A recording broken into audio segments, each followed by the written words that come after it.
A hardworking Pennsylvania man arrives home from his second shift job one night, gets out of his vehicle, and winds up on the ground in front of his home fighting for his life. After a few days, two unlikely suspects begin to crack, proving once again that most murderers today are stupider than they have ever been. My name is M. William Phelps. I'm an investigative journalist and the true crime author of dozens of true crime books. I've dedicated the past 25 years of my life to helping families of the missing and murdered. Join me. We're crossing the line.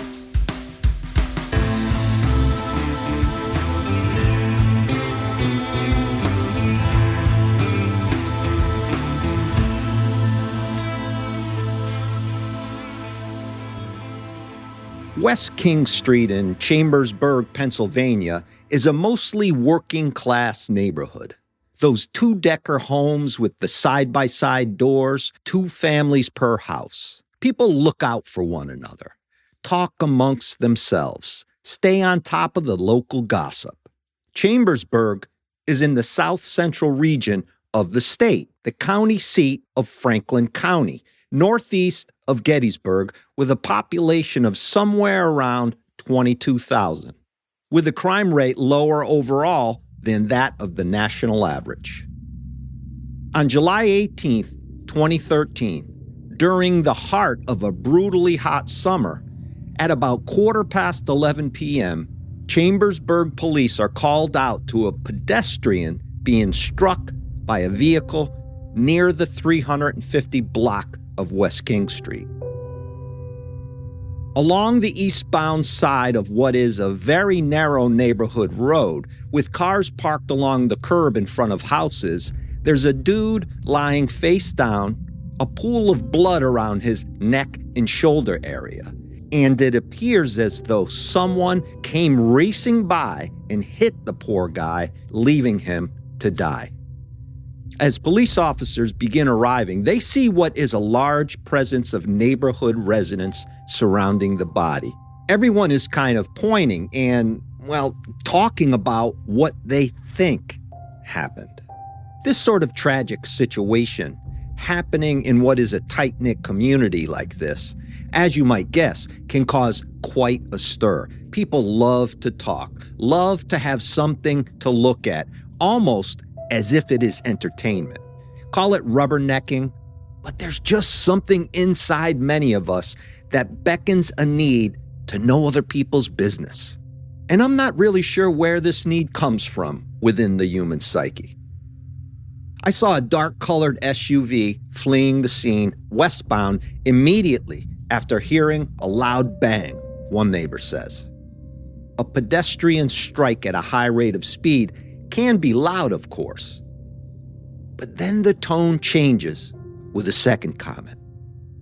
It sounded like a gunshot, another neighbor says. The department's Major Accident Investigation Division shows up and begins to take a look at what they have. As officers from that department converge with the coroner, who has done a quick once-over of the body, they realize it's definitely clear that the dude did not die from being struck by a vehicle. This is a homicide, not an accident, the coroner tells investigators. By midnight, all agree that the man on the ground, who they now know to be David Gipe, who lives basically in the house closest to where his body has been found, has been shot to death.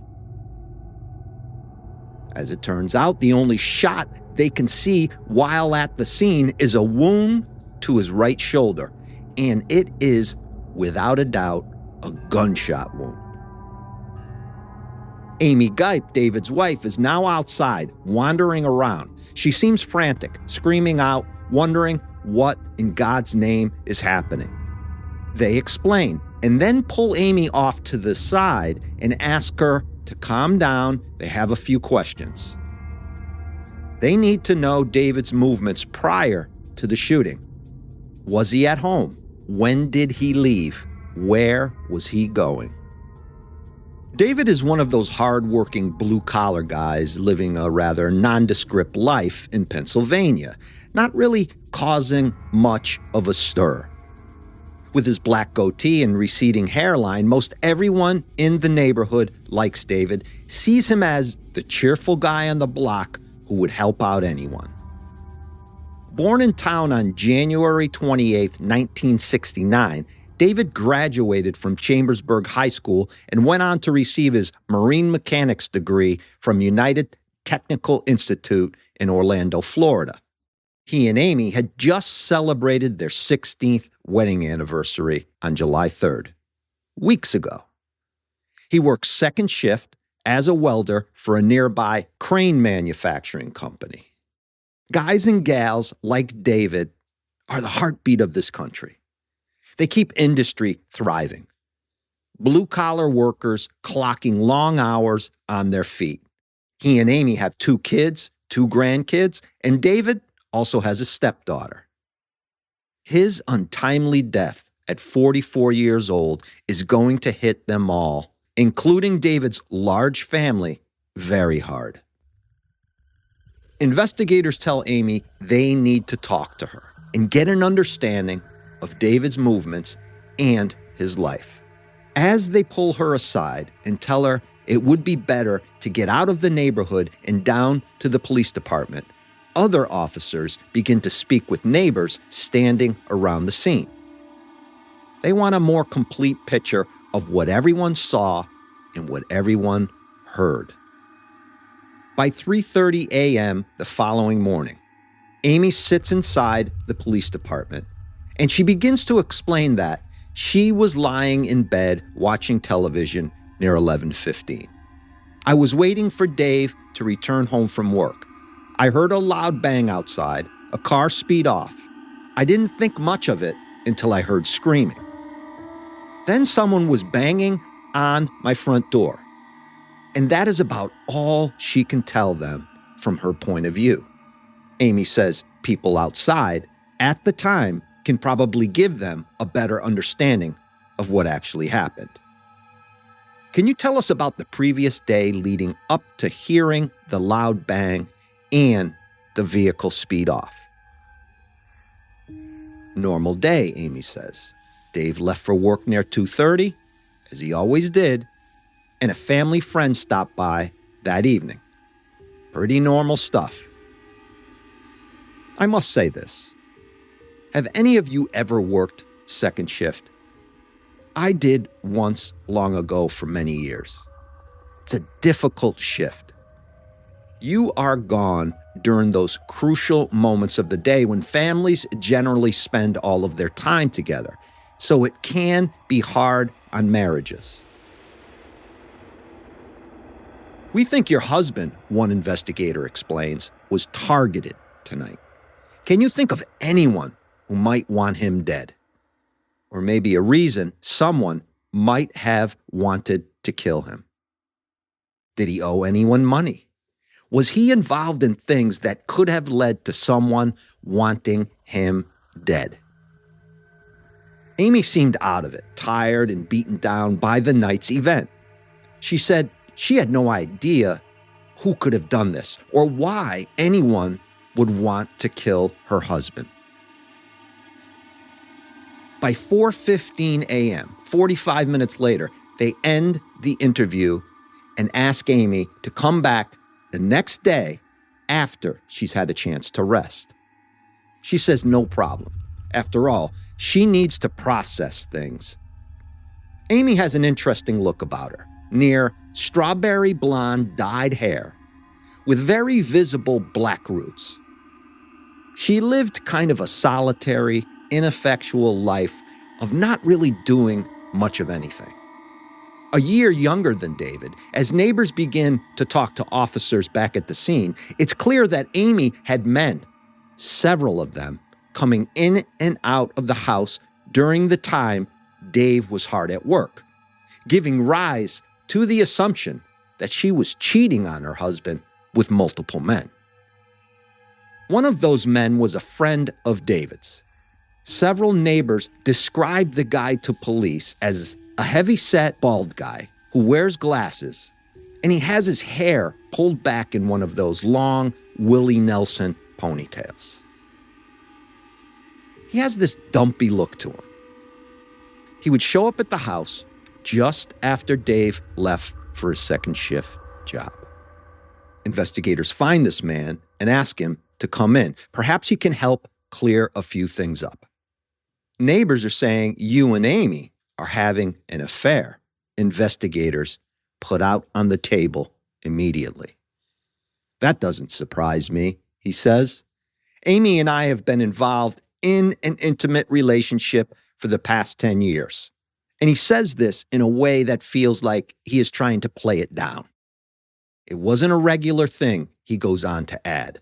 Last time I saw her that way was about a month ago. Could Amy be involved in this? Investigators ask him next. I hope not, he says. Although, I know she wanted to get away from Dave and she feared him. So now we have all sorts of motives floating around. Affairs, fear of her husband, a shitty, solitary life of doing nothing. So they asked the man when the last time he had contact with Amy was. He says she left him 2 voicemail messages earlier that day, asking him to stop by as soon as he could, explaining that Dave had been shot. He plays a message he says he received from Amy the previous night, in which Amy says, "Hi, Dave's been shot. Can you come over? There's a bunch of people here. I don't think he made it." They check the timestamp of the voicemail. 11:57 p.m. "Thanks," they tell the man. "You've been a big help." They then tell him they'll be in touch. After he leaves, investigators get together and talk about the information they now have. First and foremost, Amy Gipe is on tape saying Dave's been shot at least 30 minutes before anyone on scene knew that Dave had been shot. One investigator looks at the other and says, "No need to call Columbo in on this one." Now, I made that part up. Just kidding there.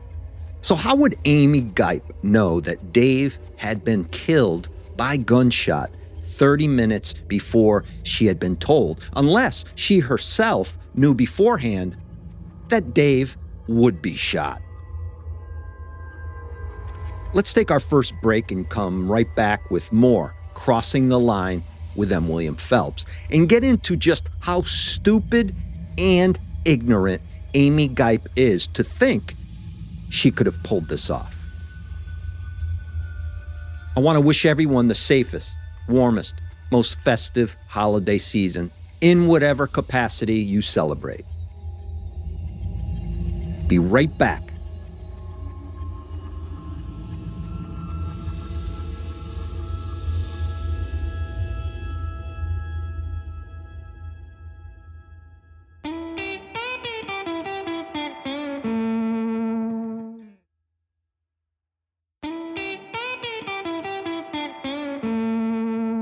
A neighborhood canvass is sometimes your best source of objective information in murder cases.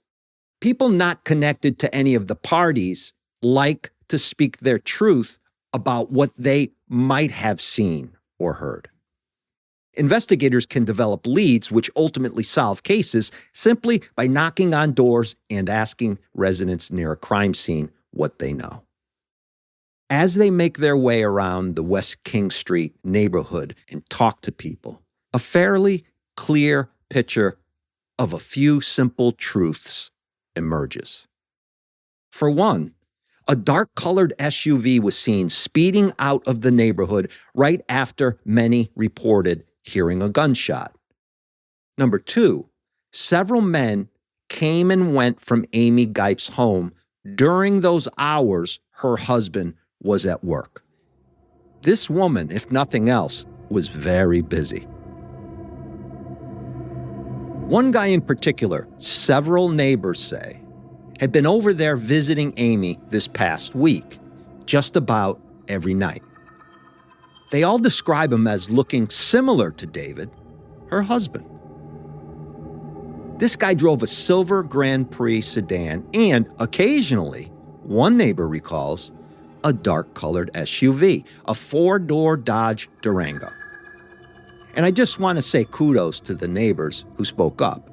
A lot of times when investigators head into a neighborhood and begin asking about a murder, they do not want to get involved. As the neighborhood canvass continues, investigators get a warrant for Amy Gipe's phone extraction so they can see what the hell she's been up to. They also get hold of Amy over the phone and ask her to come in to answer a few more questions they have. "I cannot do that right now," she says. "My mental state is unwell and I need to make final arrangements for David's funeral. I can come in a few days.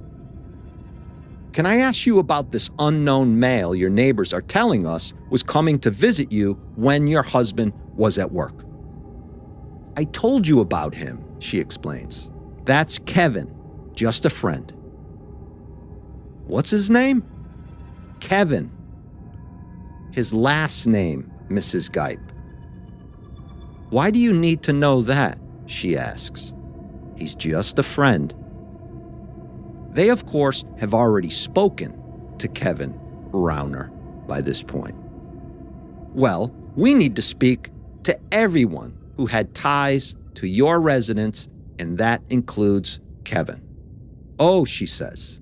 "Okay, Kevin Rauner is his name." Investigators in the game for a long time know when someone is yanking their chain, not being straight with them. Come on. Why would a woman whose husband has been murdered in front of their home not want to share everything she possibly can with them, or why would she show them resistance at all?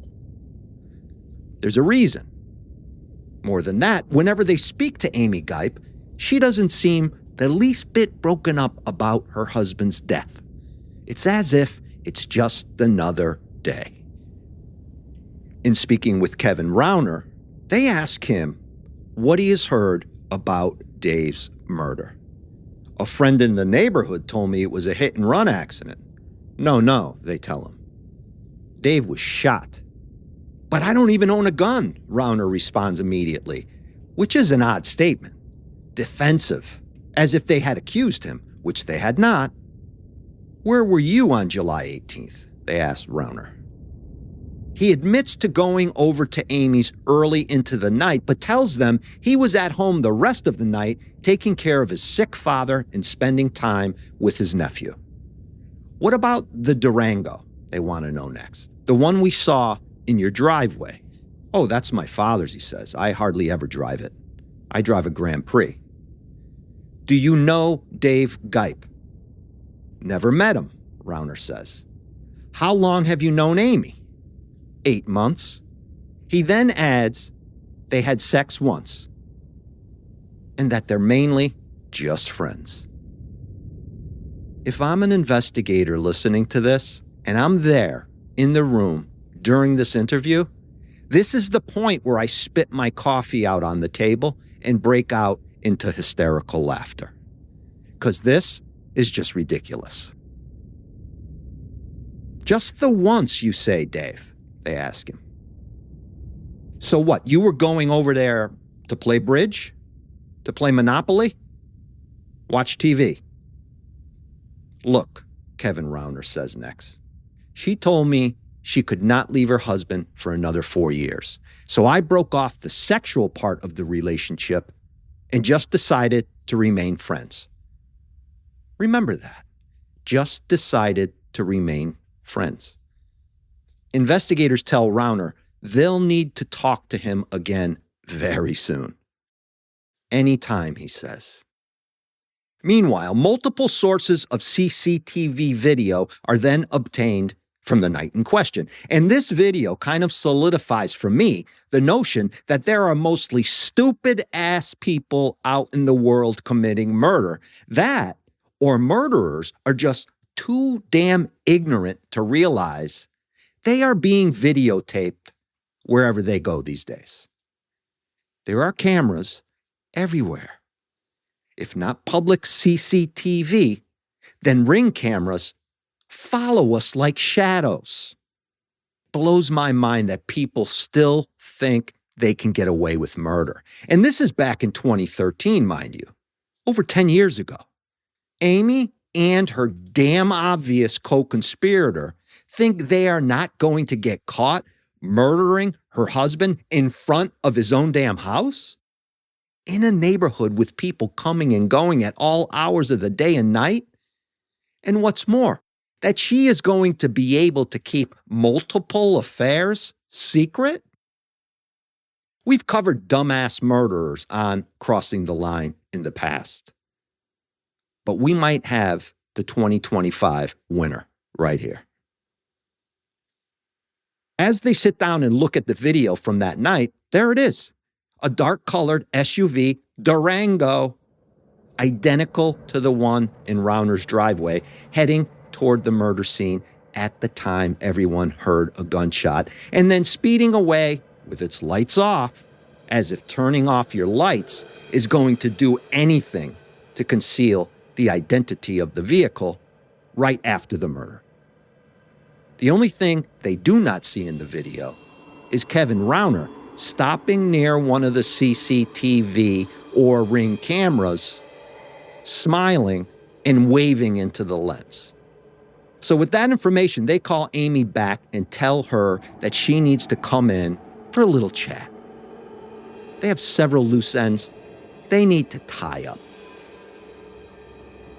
5 days after her husband's murder, Amy and her horrendously dyed, burned, bleached hairdo arrive at the Chambersburg Police Department.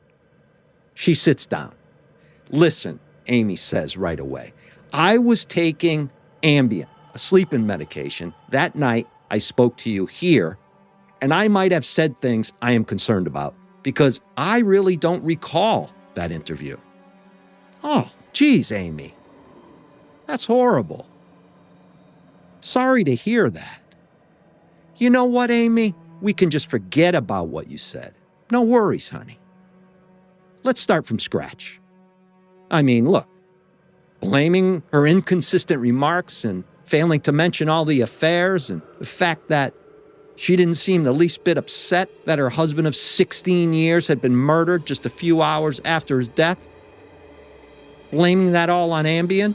That's very viable. Let's start again, Amy. Look, my point with that little sketch there is that when a suspect wants to talk, you just let them roll. When that suspect is a complete idiot like Amy, you play stupid with them and allow them to paint themselves into a corner. And they will. So Amy begins. That day was normal, she says. I cooked supper, then I went to bed about 10:45. I remember looking at the clock. Oh, you do? Oh, okay. Well, what time was it, Amy? 11:10 p.m., and I heard a firecracker sound in front of the house, and shortly thereafter, a neighbor came running to my door. Amy, your husband is on the ground. I went over to him and noticed a large pool of blood, and I began rubbing David's back. I love that little addition of rubbing his back, she adds in there. If I was a betting man, my guess is Amy stood over her husband and chided him one last time, letting him know she was responsible for his murder. But that is just speculation, of course. We know this was a targeted attack, Amy. It was not random. Investigators lay right out for her. And your husband's killer knew when he would be returning home from work and also where he parked his vehicle when he got home. Can you think of anyone, Amy, who would want to kill your husband? Here's what Amy says. My husband was very loud. He's a jealous man, and he is also very racist. He could be an asshole, but also he could be very loving and caring. Isn't that something? What a description. From a loud, racist asshole, which there is no evidence of, to a caring, loving soul. Amy Gipe certainly has a way with words. Then they ask her about Kevin Rauner, which is when things get very interesting and, honestly, even stupider. Amy says Rauner was into her, but she was not into him. He has a medical condition and takes medication for it. This condition would not, in Amy's words, allow Rauner to follow through on anything sexual. She says, "We hardly communicate. We hardly see each other. He's just a friend." He's just a friend. And here is where, if I was interviewing her at this time, I would have spit out my coffee on the table for a second time and just had to laugh again in her face. Because they have in front of them records from Rauner's and Amy's phones showing that they had texted each other over 100 times between the 17th, the day before the murder, and the 19th, the day after the murder. How in the hell do these two think that police would not ultimately get their phone records? Blows my mind that people can be this stupid. In other texts before the murder, they talk about spending their entire lives together and how great the sex is between them, and even mention that they want to have a baby and get married. But they're just friends. On July 17th, Amy texts Rauner, "David has been giving me shit about not turning the porch light on, so I cannot keep doing it much longer." And what does that mean? That means that Amy was keeping the porch light off purposely, so what? Her boyfriend could come over there and shoot him in the dark. Rauner texts back, "Okay, babe, are you in bed?" "Yes," she says. "I know tonight is not the night." Then, an hour before the murder, Rauner and Amy Gipe spend 1 hour talking on the phone. Investigators track Rauner's phone driving toward the Gipe residence as Rauner and Amy talk. They hang up when he arrives in Chambersburg. Then they exchange 15 text messages just before and right after the murder. Their last text just before the murder, Amy says, "I want you." Rauner responds 4 minutes before shooting her husband, "I need you." I'm not making this up. I swear to you, this is what they texted to each other. "I want you, I need you." So we have, "I want you," bang, "I need you." Those are actual text messages between these two morons. Investigators then set out to bring in Kevin Rauner for another interview. And what he has to say will maybe not surprise you, but he does throw the case into a bit of a tailspin. I'll get to that and the conclusion right after a short break. You are listening to Crossing the Line with M. William Phelps.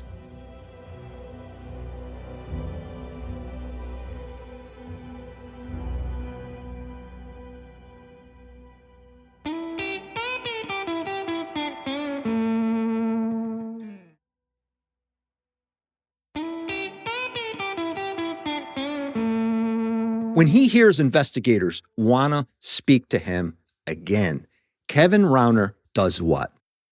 He takes off. And of course, where does he wind up? Florida. I have no idea why this type of scum feels drawn to Florida during a time of criminal crisis, we'll call it, when cops are on their tail. But there you go. In case after case, we see these idiots heading down to Florida. Anyway, Rauner turns himself into the Jacksonville, Florida PD eventually after realizing that he will never, ever outrun authorities. And when Chambersburg investigators finally get him back to Pennsylvania and sit him down, boy, oh boy, does Kevin Rauner have a story to tell. And there's one other detail we should know at this stage. Rauner's cousin, he reports to police that his 12-gauge shotgun is missing. Lo and behold, David Gipe was murdered with a 12-gauge shotgun. Go figure. Must be just another coincidence. Then Rauner's Durango is checked for GSR, gunshot residue, and they find enough GSR inside that vehicle to argue that perhaps someone was taking target practice with a 12-gauge from inside Rauner's vehicle. Rauner says he was indeed in Chambersburg that night at the time of the murder. But he did not kill Dave. Yes, I did borrow my cousin's 12-gauge, but I did not kill Dave. Yes, I did hear a gunshot, he even adds, as I drove through that area. But I did not kill Dave.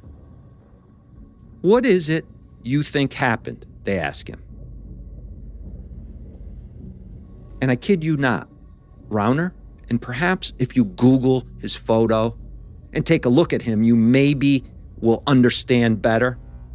He says this: I think Amy or someone associated with her stole the gun from my Durango prior to the murder.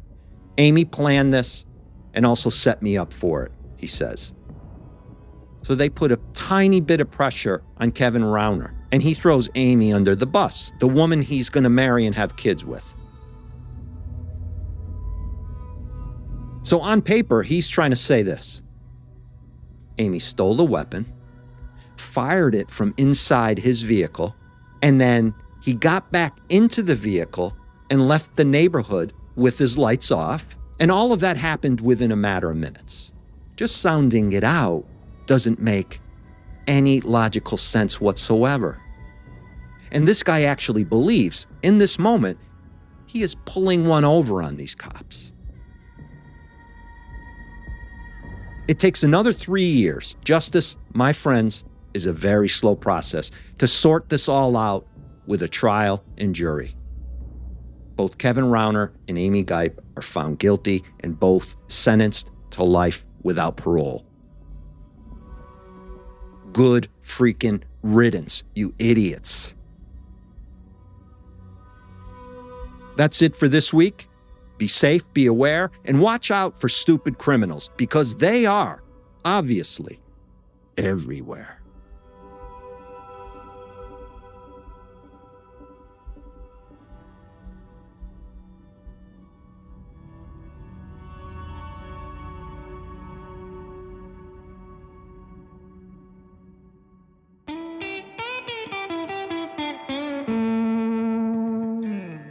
Sources for this episode include Police Criminal Complaint, Commonwealth of Pennsylvania versus Amy Gipe, a 10-page affidavit, September 16th, 2015.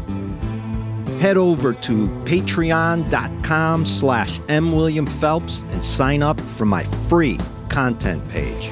That's patreon.com/MWilliamPhelps. Crossing the Line is executive produced by M. William Phelps, LLC, and Matthew Valentinus, Mom's Basement Management. Written by me, M. William Phelps. Audio mastering and mixing by Matt Russell.